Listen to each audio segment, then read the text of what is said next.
Welcome to the Nation Dialogues. 16 मई 2014 लोकसभा चुनाव के परिणाम घोषित हुए। देश की जनता ने लंबे समय बाद किसी एक पार्टी को जबरदस्त बहुमत दिया। 2014 में आए चुनाव परिणामों का अंदाजा खुद भारतीय जनता पार्टी को भी नहीं था, लेकिन देश की जनता ने नरेंद्र मोदी को अपना नेता चुन लिया था। दोस्तों, नरेंद्र मोदी, जिन्होंने तकरीबन 13 साल गुजरात का नेतृत्व किया और साल 2014 से ही वे भारत का नेतृत्व कर रहे हैं।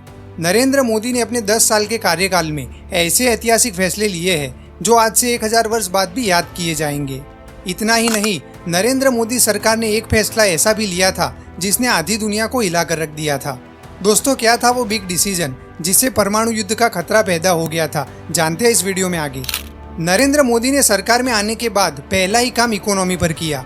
2014 के बाद भारत की इकोनॉमी को पटरी पर लाने नरेंद्र मोदी ने कई छोटे बड़े इकोनॉमिक रिफॉर्म किए। मोदी सरकार ने मेक इन इंडिया के तहत भारत में निवेश को बढ़ावा दिया और देश में फॉरेक्स रिजर्व में भी बम्पर बढ़ोतरी हुई। इतना ही नहीं, 2014 में 11वें पायदान पर पड़ी भारत की इकोनॉमी आज 5वें स्थान पर पहुंच चुकी है और साल 2027 तक भारत दुनिया की तीसरी सबसे बड़ी इकोनॉमी बनेगा। दोस्तों, नरेंद्र मोदी ने देश की अर्थव्यवस्था में जबरदस्त रिफॉर्म करते हुए जीएसटी यानी गुड्स एंड सर्विस टैक्स प्रणाली को लागू किया। भारत में बड़े लंबे समय से इस प्रकार की टैक्स पॉलिसी की मांग थी। इस बिल को प्रणब मुखर्जी ने साल 2011 में इंट्रोड्यूस किया था, लेकिन किन्हीं कारणों से यह बिल पारित नहीं हो पाया था। जीएसटी पॉलिसी कई विकसित देशों में इम्प्लीमेंट हो चुकी थी।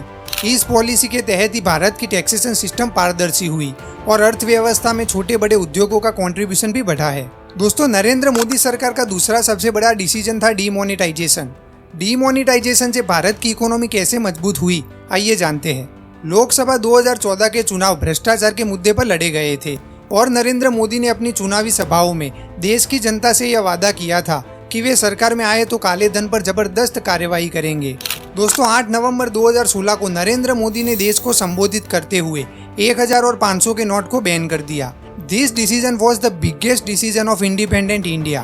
कोई भी देश अपनी इकोनॉमी के साथ इतना बड़ा जोखिम नहीं उठा सकता, बट मोदी सरकार ने अपनी जबरदस्त इच्छा शक्ति दिखाई थी। मोदी सरकार का यह कदम काले धन पर अब तक का सबसे बड़ा प्रहार था। आफ्टर डिमोनेटाइजेशन बाजार में मौजूद सभी नोटों की वैल्यू 0 हो गई। साथ ही डिमोनेटाइजेशन के बाद ही डिजिटल लेन देन का प्रचलन शुरू हुआ। डिजिटल एक्सचेंज से इकोनॉमी की गतिविधि में काफी पारदर्शिता आई और बैंकों में जमा हुए धन से सरकार का राजस्व भी बढ़ा है। डिमोनेटाइजेशन से मोदी सरकार ने आतंकी संगठनों की कमर ही तोड़ दी। साथ ही इन संगठनों को मिलने वाली फॉरेन फंडिंग पर भी फुल स्टॉप लगा। इसका फायदा ये हुआ कि कश्मीर और नक्सल प्रभावित इलाकों में आतंकी घटनाओं में बहुत कमी आई। दोस्तों, मोदी सरकार का तीसरा सबसे बड़ा निर्णय था सर्जिकल स्ट्राइक। सर्जिकल स्ट्राइक 1 के दौरान भारतीय सेना के विशेष बलों ने पहली बार लाइन ऑफ कंट्रोल को क्रॉस किया और पाकिस्तान अधिकृत कश्मीर में मौजूदा 6 आतंकी कैंपों को तबाह किया। भारतीय सेना ने इस कार्रवाई के दौरान तकरीबन 45 आतंकवादियों को ढेर किया था और यह पूरा ऑपरेशन रात को चला था और सुबह तक भारतीय सेना के जवान भारत की सीमा में वापस भी आ गए थे।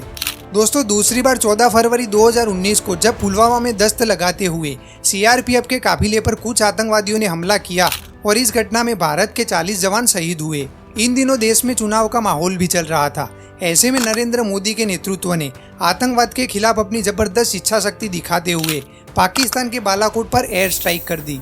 इस स्ट्राइक में लगभग 500 से ज्यादा आतंकवादी और उनके ठिकाने नेस्तो नाबूद हो गए। दोस्तों, इस घटना के अगले ही दिन भारत और पाकिस्तान की एयरफोर्स आपस में भिड़ी। पाकिस्तानी एयरफोर्स ने रिटेलिएट करते हुए भारत की सीमा में घुसने का दुस्साहस किया, लेकिन ऐसा हो न सका। दो सेनाओं के बीच हुई इस मुठभेड़ में भारत का एक जवान विंग कमांडर अभिनंदन घायल होकर पाकिस्तानी सीमा में गिरे और पाकिस्तानी सेना ने उन्हें युद्धबंदी बनाया।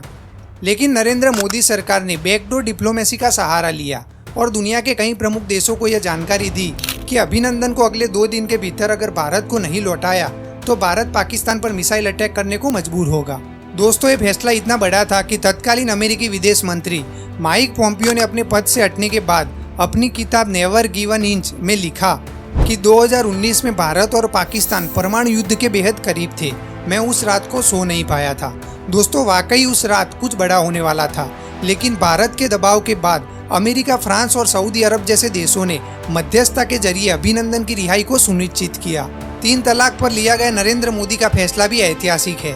भारत में बड़े लंबे समय से मुस्लिम महिलाओं के साथ यह भेदभाव हो रहा था कि शादी के बाद उन्हें एक वस्तु की तरह फेंक दिया जाता था। लेकिन वोट बैंक की पॉलिटिक्स से ऊपर उठकर नरेंद्र मोदी ने 3 तलाक को नाबूद किया। इससे आगे नरेंद्र मोदी के नेतृत्व ने 5 अगस्त 2019 को कश्मीर से आर्टिकल 370 और 35A को भी रिवोक किया। नरेंद्र मोदी के नेतृत्व में गृह मंत्री अमित शाह ने जम्मू कश्मीर पुनर्गठन विधेयक पहले राज्यसभा से पारित करवाया और फिर इसे लोकसभा से भी पारित करवाया। यह मुद्दा काफी संवेदनशील था। आर्टिकल 370 रिवोक करने के बाद पाकिस्तान ने इस मुद्दे को इंटरनेशनल प्लेटफॉर्म पर उठाने की भरपूर कोशिश की, लेकिन मोदी सरकार की नीति और डॉक्टर एस जयशंकर की बैकडोर डिप्लोमेसी के जरिए हर प्लेटफॉर्म पर पाकिस्तान को मुंहतोड़ जवाब दिया गया। दोस्तों, राम मंदिर निर्माण का क्रेडिट भी नरेंद्र मोदी को ही जाता है।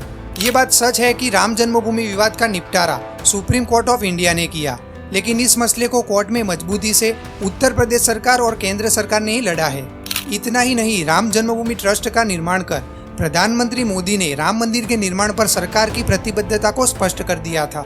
हाल ही में मोदी सरकार ने CAA को नोटिफाई करके आज़ादी के बाद से 2014 तक भारत आए हिंदू, सिख और बौद्ध समुदाय को भारत की नागरिकता देकर उन्हें सम्मानित किया। यह बिल भी ऐतिहासिक था क्योंकि बड़े लंबे अरसे से अफगानिस्तान, पाकिस्तान और बांग्लादेश से प्रताड़ित होकर हिंदुओं ने भारत में शरण ली थी, लेकिन वोट बैंक की पॉलिटिक्स के चलते इन हिंदू शरणार्थियों को भारत की नागरिकता नहीं मिल सकी थी।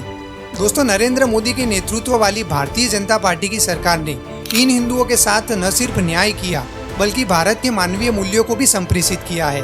दोस्तों, ये थे नरेंद्र मोदी सरकार के कुछ ऐतिहासिक फैसले। और आप CAA कानून के बारे में क्या सोचते हैं? क्या मोदी सरकार ने ऐसा करके हमारे हिंदू भाइयों के साथ न्याय किया है? हमें कमेंट बॉक्स में जरूर बताइएगा। If you like this video then please subscribe us. धन्यवाद।